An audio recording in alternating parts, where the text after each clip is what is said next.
Oh, hey there. As you can tell, we got some work done inside too. Now, my question to you is this. Is having the right information enough for you to get to heaven?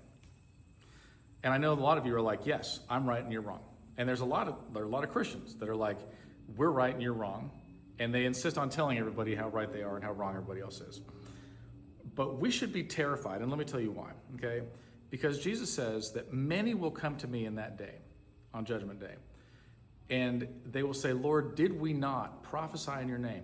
Did we not cast out demons? Did we not do miracles in your name?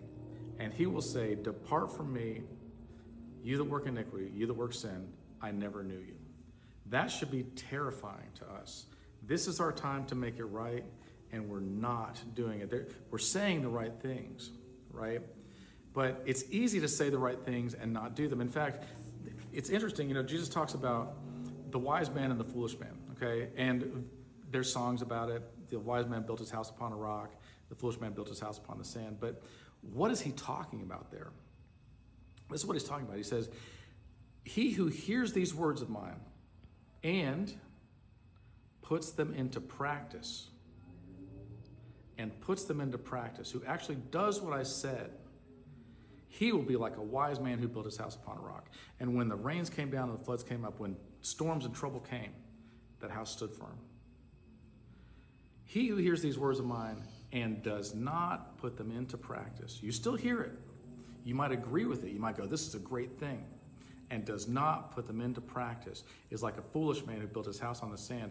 And when trouble comes, when the rains come down and the floods come up, that house will crash and it will be mighty devastation. And we are seeing lots of mighty devastation all over the world. But this should terrify us. There are lots of people that are like, I have the right information in my head, but they're not putting it into practice. Imagine this. Imagine somebody reads a whole lot of exercise books, but they don't actually exercise. You're like, you would be better off to do a sit-up than to read all those books.